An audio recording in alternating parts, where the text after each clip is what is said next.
നഷ്ടപ്പെട്ട വിശ്വാസത്തെ വീണ്ടെടുക്കാൻ ശ്രമിക്കുന്നവർക്ക് ഈ 4 ക്വാളിറ്റീസ് അത്യാവശ്യമാണ്. പലരെ സംബന്ധിച്ചും അതൊരു യാത്രയാണ്, വേണ്ടിയിരുന്നില്ല എന്ന് തോന്നുന്ന യാത്ര. ഒരുപക്ഷെ ആ തെറ്റ് ചെയ്യേണ്ടിയിരുന്നില്ല എന്നായിരിക്കാം. മറ്റു ചിലരെ സംബന്ധിച്ച് ഈ റീബിൽഡിംഗ് എന്നുള്ള തീരുമാനം വേണ്ടിയിരുന്നില്ല എന്നതായിരിക്കാം. കാരണം പാർട്ട്ണർ പലതവണ ഇതിങ്ങനെ ഓർമ്മിപ്പിച്ചുകൊണ്ടേയിരിക്കും. അവർക്ക് ആ മുറിവ് ഉണങ്ങി വരുന്നതേയുള്ളൂ. അപ്പോ ട്രസ്റ്റ് റീബിൽഡ് ചെയ്തെടുക്കണം എന്ന് ആഗ്രഹിക്കുന്നവർക്ക് വേണ്ട 4 ക്വാളിറ്റി എന്ന് പറയുന്നത് നമ്പർ 1 കൺസിസ്റ്റൻസി തന്നെയാണ്. അതായത് ഒരു സ്ഥിരത വേണം നമ്മൾ അവർക്ക് ചെയ്തു കൊടുക്കുന്ന കാര്യങ്ങളിൽ, നമ്മൾ കൊടുത്ത പ്രോമിസിൽ, അല്ലെങ്കിൽ നമ്മൾ എടുക്കുന്ന എഫേർട്ടിൽ ഒക്കെ സ്ഥിരത ആവശ്യമാണ്.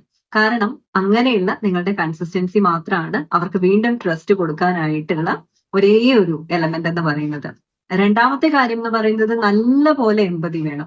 മറ്റേയാളുടെ സ്ഥാനത്ത് നിന്ന് നിങ്ങൾക്ക് നന്നായി ചിന്തിക്കാൻ പറ്റണം. അവരെ നിങ്ങൾക്ക് നന്നായി മനസ്സിലാക്കാൻ പറ്റണം.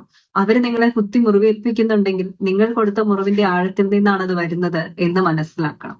പിന്നെയോ ട്രാൻസ്പെറൻസി എന്ന് പറയുന്നത് അത്ര തന്നെ അത്യാവശ്യമുള്ള ഒരു കാര്യമാണ്.